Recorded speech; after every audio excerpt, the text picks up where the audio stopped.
It's going to be a little interesting today. Due to weather, a lot of people weren't able to make it, including our speaker for today. So my loving husband is going to step in and provide that ministry for you today. I'd like to welcome you here today and all those who are joining us on Zoom. Welcome to our service here in Grove City, Community of Christ.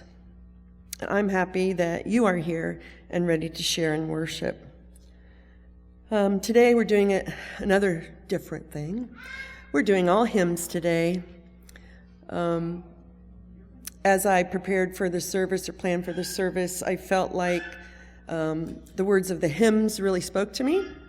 So we are small in number, but I'd like to hear you sing loud. How about that? The next thing is I'm asking you to actually take part in the service as I share 5 reflections. And if you look in your bulletin, you can see they're numbered 1 through 5. I will be reading the reflection, and then you have a response to give, and it's printed in the bulletin where it says our response. So I'd appreciate if you would follow along with with us in that part of the service. This responsive reading comes from Robert Brew after a visit to the Republic of Kenya in East Africa. And each of the responses are based on that information.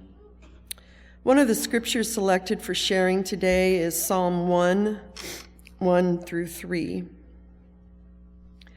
Oh, the joys of those who do not follow the advice of the wicked, or stand around with sinners, or join in with mockers, but they delight in the law of the Lord, meditating on it day and night. They are like trees planted along the riverbank, bearing fruit each season. Their leaves never wither, and they prosper in all they do. In her book called Belonging by Sharon Hirsch, who is a licensed professional counselor and a professor in graduate counseling programs, use these words to help me have a better understanding of our theme for today, which is practice resurrection. And I hope this will help you as well. So what does it mean to practice resurrection? It is living in the unexpected grace, the way of finding one another, by letting our need to be right die. Killing our prejudice by being a place of refuge to others. Caring more about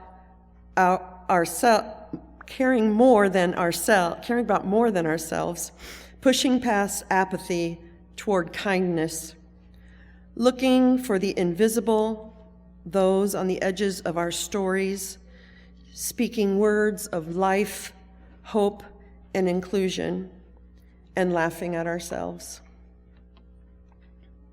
Feeling deeply about ordinary people in ordinary moments.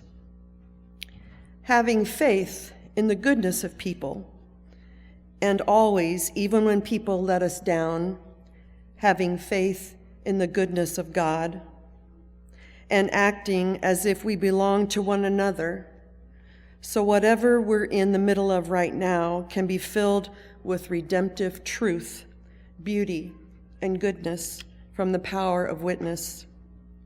Practicing resurrection means cultivating our appetite for more than this paltry, divided, flimsy world can offer, and getting busy living for more.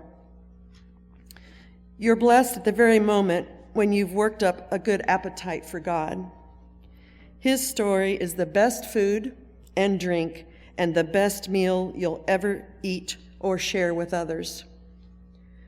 God has used failure, difficult people, heartache, falling down, getting back up, and falling down again to change what we care about. The paradox is that we stop making life all about ourselves, my rights, my hurts, my demands and judgments, the more we feel cared for by God.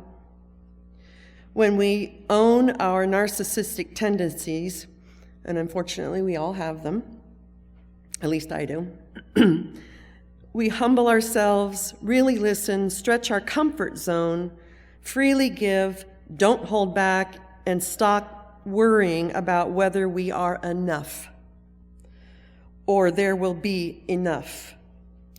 We experience the unexpected grace of every good and perfect gift coming down from the Father of heavenly lights.